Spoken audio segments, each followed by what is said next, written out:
యేసుక్రీస్తు ప్రభులు వారు తన శిష్యులతో కలిసి కపెర్నహూముకు వచ్చినట్లుగా, కపెర్నహూము అనే గ్రామములో ఒక ఇంటి దగ్గర నిలిచినట్లుగా, ఆయన అక్కడికి వచ్చారు, ఆయన అక్కడ ఉన్నారని తెలిసి ఆ ఊరంతా తరలి, చుట్టుపక్కల గ్రామాల నుంచి కూడా మరి అనేక మంది ప్రజలు తరలి ఆ స్థలానికి వచ్చారని, విశేషమైన జనప్రవాహం ఆ స్థలానికి వచ్చుట వలన ఇల్లు వాకిలి, ఆ దొడ్డి, ఆ యొక్క వీధి, ఆ ప్రాంతమంతా జనంతో కిటకిటలాడుతూ ఉంది అని, వచ్చినటువంటి ఆ ప్రజలకు యేసయ్య నిలబడి దేవుని వాక్యాన్ని బోధిస్తున్నారని,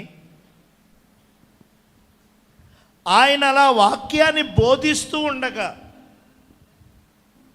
వాక్యాన్ని చెబుతూ ఉండగా ఒక నలుగురు వ్యక్తులు మంచంతో పాటే ఒక వ్యక్తిని, మంచం మీద పడి ఉన్నటువంటి ఒక రోగిని మంచంతో పాటే ఎత్తుకొని మోసుకొని తీసుకురావడం,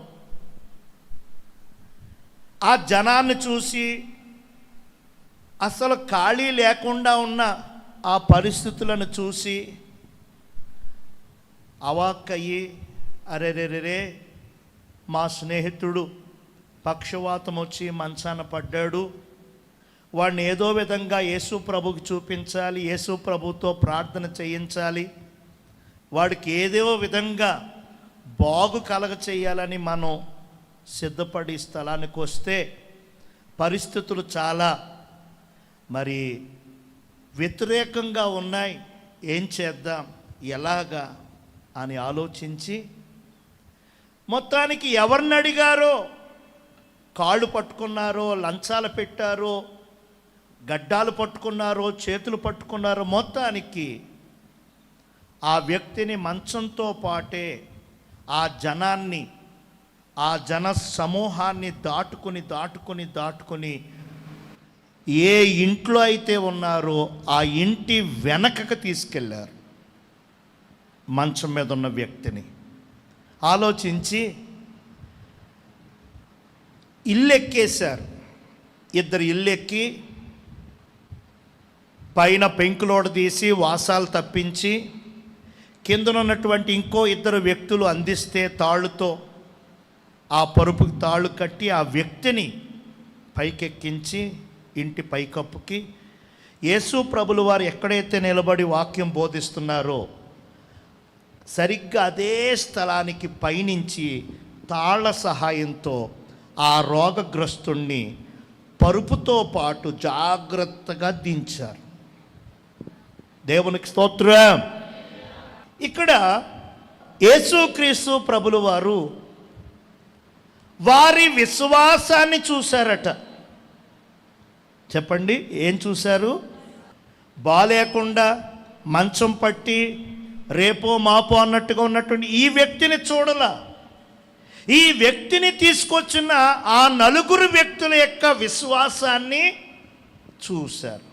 చూసి వీడి వైపు తిరిగి, కుమారుడా నీ పాపాలు క్షమించబడ్డాయి, నీ పరుపెత్తుకుని లేచి నడువు అన్నారు.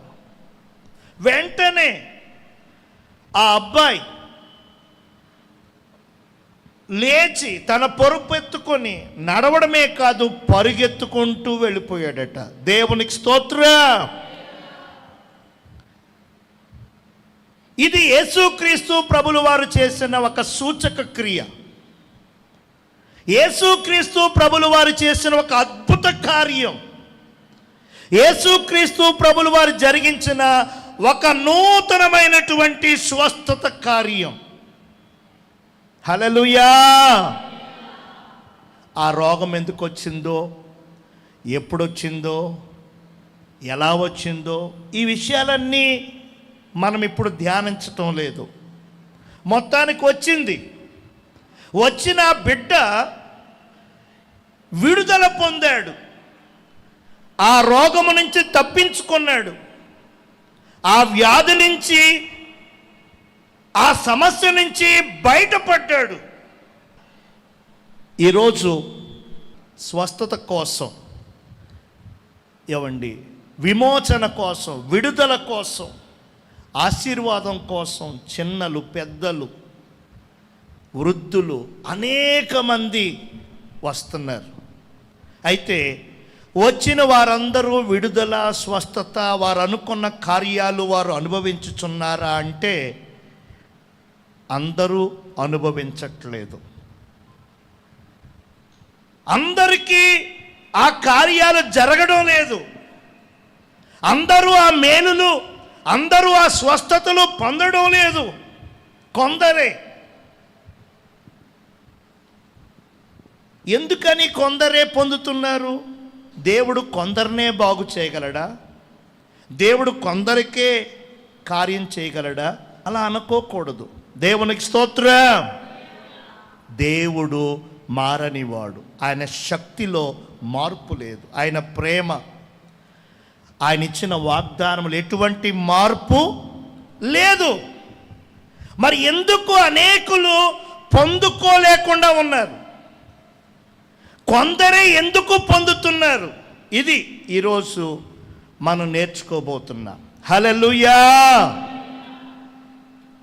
ఈరోజు ఈ స్థలానికి వచ్చిన మీలో, ఒకవేళ లైవ్ ద్వారా వీక్షిస్తున్న మరనేకుల్లో దేవుడు ఒక చిన్ని పాఠాన్ని, ఒక చిన్న విషయాన్ని మీరు స్వస్థత పొందటానికి, విడిపించబడ్డానికి, మీరు హెచ్చించబడ్డానికి, మీ స్థితిగతులన్నీ కూడా మారటానికి కావలసినటువంటి విషయాలు దేవుడు ఈరోజు మనకి ఈ వాక్యం ద్వారా నేర్పించబోతున్నాడు. గట్టిగా స్తోత్రం చెప్పండి. హల్లెలూయా. మన స్థితి మారాలని మనకంటే ఎక్కువ దేవుడు కోరుకుంటున్నాడు. మన ఆరోగ్యం బాగుండాలి, మన కుటుంబం బాగుండాలి, మన భర్త, పిల్లలు, మన జీవనోపాధి బాగుండాలని మనకంటే ఎక్కువ దేవుడు కోరుకుంటున్నాడండి. బాగోకుండా చేసింది పాపం. మన పరిస్థితులన్నీ కూడా తారుమారయ్యేటట్లు చేసింది పాపం. మనకు నవ్వును దూరం చేసింది, మనశ్శాంతిని దూరం చేసింది, ఆశీర్వాదాన్ని దూరం చేసింది పాపం. ఆ పాపాన్ని తొలగించి ఆ ఆశీర్వాదాన్ని, ఆ నవ్వును, ఆ దీవెనను దేవుడు ఇవ్వాలని ఎంతో కోరుకుంటున్నాడు. హల్లెలూయా. ఈ మధ్యాహ్నం దేవుని వాక్యాన్ని వింటున్నటువంటి మీ అందరి జీవితాల్లో కూడా మీరు అనుకున్నది, మీరు ఆశించినది, మీరు పొందాలనుకున్నది నిశ్చయముగా నా యేసయ్య అనుగ్రహించునుగాక. అయితే ఇక్కడ ఆ వ్యక్తిని మోసుకొచ్చి ఆ వ్యక్తిని ఆయన ముందు దించుతున్నప్పుడు యేసు ప్రభువారు కన్నులెత్తి వారి వైపు చూశాడు. చూసి వారి విశ్వాసాన్ని చూశాడు. చెప్పండి, ఏం చూశాడు? హల్లెలూయా. విశ్వాసము అంటే నోటి మాటలతో చెప్పేసేది కాదు. చాలామంది నాకు ఎంత నమ్మకమో, నాకు గొప్ప విశ్వాసం, నాకు చాలా మాటలు చెప్తారు. హల్లెలూయా. పౌలయ్య గారు చెప్తారు ఏమని? క్రియలు లేని విశ్వాసము మృతం. విశ్వాసం అనేది క్రియల్లో కనపరచాల. నీకు దేవుడంటే ఎంత నమ్మకమో, దేవుడంటే ఎంత విశ్వాసమో నీ పనుల ద్వారా, నీ క్రియల ద్వారా చూపెట్టాల. అలా చూపెట్టకుండా దేవుడంటే నాకు ఎంత ఇదో, దేవుడంటే నాకు ఎంతదో అని మాటలతో కాలక్షేపం చేయొద్దు. ఆయనకు అన్నీ తెలుసు, ఆయన అన్నీ చూస్తున్నాడు. దేవుడు చూసేది లేకపోతే నీ సీనియారిటీయో, నువ్వు సేవకుడివో, పాటగాడివో, ఇంకో అని దేవుడు చూడటం లేదు. హల్లెలూయా. అవి మనుషులమైన మనం చూస్తాం. ఏ ఊరు, ఏం పేరు, ఏముంది అని మనం చూస్తాం. కానీ దేవుడు చూసేది అవి కాదు. హల్లెలూయా. వారి విశ్వాసము చూశాడు అంటున్నారు. ఆ విశ్వాసములో ఇమిడి ఉన్నటువంటి ఒక 5 కార్యాలు నేను చెప్తాను ఈరోజు. దేవునికి స్తోత్రం. దేవుడు నీలో ఏం చూస్తున్నాడు? దేవుడు నీలో ఏది గమనిస్తున్నాడు? నీలో చూసేది ఏంటి? మనం ఇచ్చే కానుక కాదు, మనం పాడే పాట కాదు, మనం చదివే వాక్యం కాదు, చేసే ఆరాధన కాదు. అసలు దేవుడు చూసేది ఏంటి నీలో? దేవునికి స్తోత్రం. ఆయనకు కావలసినది మన దగ్గర ఉన్నప్పుడు ఖచ్చితంగా మనం కోరినది ఆయన అనుగ్రహిస్తాడు. హల్లెలూయా. ఏంటి ఆయన చూసేది అంటే, మొట్టమొదటిగా వారిలో చూసింది ఏంటంటే, ఉపచారం చేసే బుద్ధి వారికి ఉన్నది. హల్లెలూయా. ఉపచారము, సహాయము చేసే గుణం, ఇంకా విపులంగా చెప్పాలంటే మేలు చేసే బుద్ధి, మంచి చేసే సద్గుణం. వాళ్ళ బంధువాయితను కాదు, లేకపోతే వారి పార్ట్నర్రా, బిజినెస్ పార్ట్నర్రా కాదు. బంధువు అనుకో తప్పదు, ఇంటోళ్ళు అనుకో తప్పదు, లేకపోతే బిజినెస్ పార్ట్నర్ అనుకో తప్పదు, భార్యో భర్త అంటే ఇక తప్పదు. ఇక భర్త కాదు, భార్య కాదు, రక్త సంబంధి కాదు, కేవలం స్నేహితుడు. చెప్పండి, స్నేహితుడు. తమలాగా ఆడుతూ పాడుతూ పనికెళ్తూ చక్కగా కుటుంబంతో ఆనందించాల్సిన తమ స్నేహితుడు రోగశయ్య మీద పడ్డాడు. హల్లెలూయా. నాకులాగా భార్యతో, నాకులాగా పిల్లలతో ఆనందించాల్సిన వ్యక్తి అయ్యో గొప్ప వేదనతో ఉన్నాడు, గొప్ప కష్టములో ఉన్నాడు అని ఆ స్నేహితులు స్పందించారండి. దేవునికి స్తోత్రం.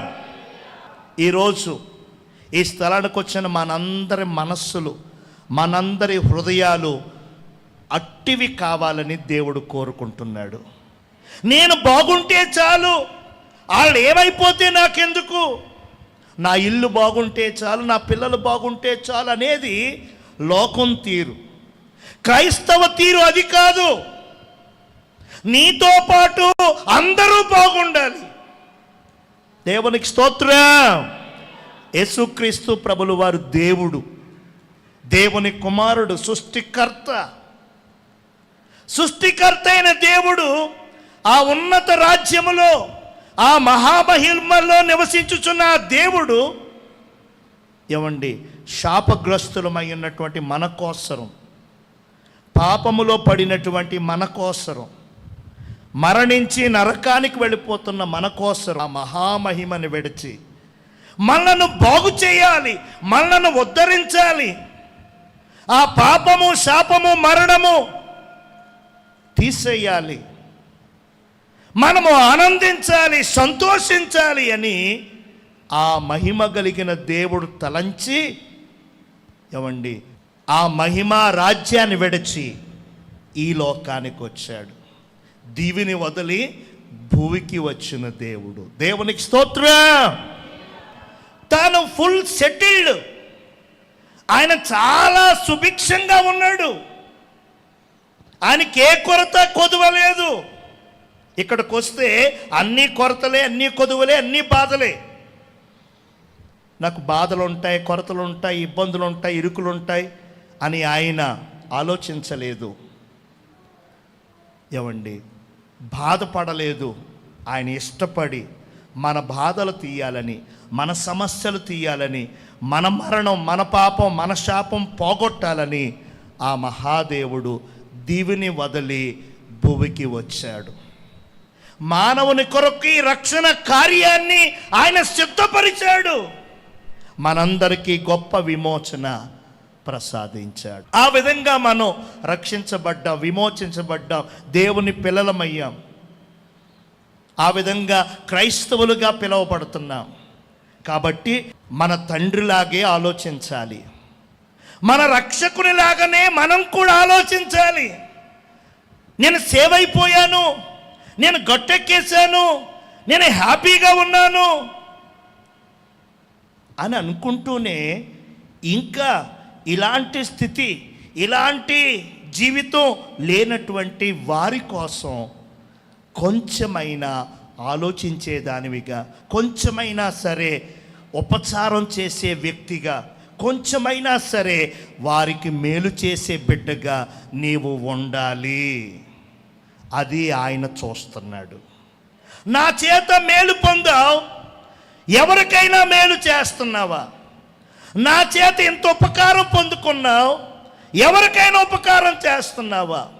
నా వలన ఈ విధంగా ఉన్నావు, నీ మట్టుకు నీవు ఎవరికైనా నీ పరిధిలో ఏమంతైనా సహకారం చేస్తున్నావా అనేది ఆయన చూస్తున్నాడు. దేవునికి స్తోత్రం. ఆయన చూస్తున్నాడు.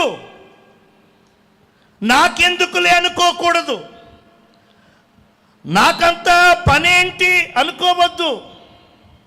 పాస్టర్ గారు చూసుకుంటారు, పాస్టమ్మ గారు చూసుకుంటారు, నేను వెళ్ళానా వచ్చానా అని కేవలం అక్కడ వరకే మనం సరిపెట్టేసుకుంటే మాత్రం మనం రక్షించబడి దేవుని సొత్తు అయ్యి ఆయన కుమారులుగా కుమార్తెలుగా అయ్యి ఆ విధంగా మనం సెల్ఫిష్గా మారిపోవడం దేవునికి నచ్చదు.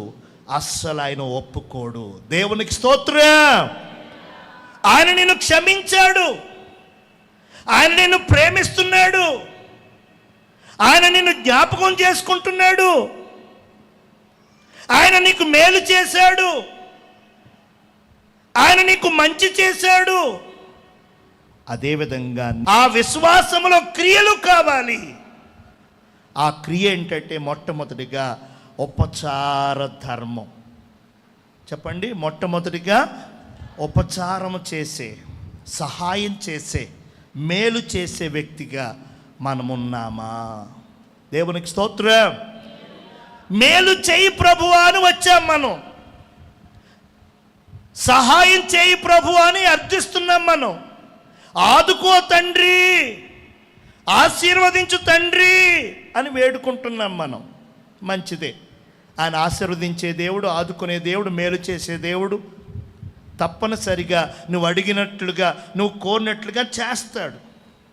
అయితే ఆ తర్వాత నువ్వు ఎలాగ ఉండాలి, ఆయన ఎలాగ నీకు చేశాడో నీవు నీ పరిధిలో, ప్రపంచమంతా అక్కర్లా, దేశమంతా అక్కర్లా, రాష్ట్రమంతా అక్కర్లా, మీ ఊరంతా అక్కర్లా, జస్ట్ మీ కుటుంబంలో, జస్ట్ నీ రక్త సంబంధికులలో, కేవలం నీ ఇరుగు పొరుగు వారి పట్ల కష్టములో ఉన్నారు, బాధలో ఉన్నారు, బలహీనతతో ఉన్నారు, అయ్యో నలిగిపోతున్నారు, వేదనతో ఉన్నారు అని ఎప్పుడైనా ఆలోచించసాగావా?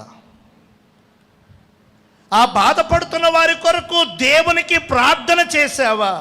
వారికి ఆ పరిస్థితి మారాలని ఎప్పుడైనా హృదయపూర్వకంగా కోరుకున్నావా? బలి జరిగింది, ఊరికే పోతాయేంటి పాపాలు, ఊరికే పోతాయేంటి పనులు? దేవునికి స్తోత్రం. కనుక ఈరోజు నేను చెప్తా ఉన్నాను, దేవుడు నీలో ఏం చూస్తున్నాడో తెలుసా? నీ కుటుంబాన్ని బాగు చేయాలి, నిన్ను స్వస్థపరచాలి, నీ కుటుంబాన్ని ఆశీర్వదించాలంటే దేవుడు చూసేది ఏంటంటే నీలో ఉపచారం చేసే గుణం, సహాయపడే తత్వం, మంచి చేసేటువంటి బుద్ధి నీలో నాలో ఉందా అని చూస్తున్నాడు. దేవునికి స్తోత్రం. మామూలుగా ఆలోచించండి, పెరాలసిస్ వచ్చింది, పక్షవాతం వచ్చింది, అన్నీ మంచం మీదే, 1, 2 అన్నీ మంచం మీదే, వారానికి ఒకసారి స్నానం, ఏమండి వారానికి ఒకసారి బట్టలు మారుస్తున్నారు. ఎంత దుర్వాసన, ఎంత భయంకరంగా ఉంటుంది అతని పరిస్థితి. తట్టుకోలేని, భరించలేని, సహించలేని ఆ పరిస్థితి అయినా సరే వారు భరించి సహించి అతన్ని ఎత్తుకొని మంచంతో పాటే మోసుకొని ఏమండి, ఏదో విధంగా ఇతనికి విడుదల, ఏదో విధంగా ఇతనికి స్వస్థత, ఏదో విధంగా ఇతనికి మార్పు కలగ చెయ్యాలని వారు పరిచర్య చేశారు. దేవునికి స్తోత్రం. మనం కూడా అలా ఉండాలి. మనం కూడా అలా ఉండాలని కోరుతున్నాడు. నేను బాగున్నాను, నా ఇల్లు బాగుంది, నా కుటుంబం బాగుంది అంటే సరిపోదు. హల్లెలూయా. ఈ స్థితి ఇతరుల పట్ల ఉండేలా కూడా మనం కోరుకుందాం.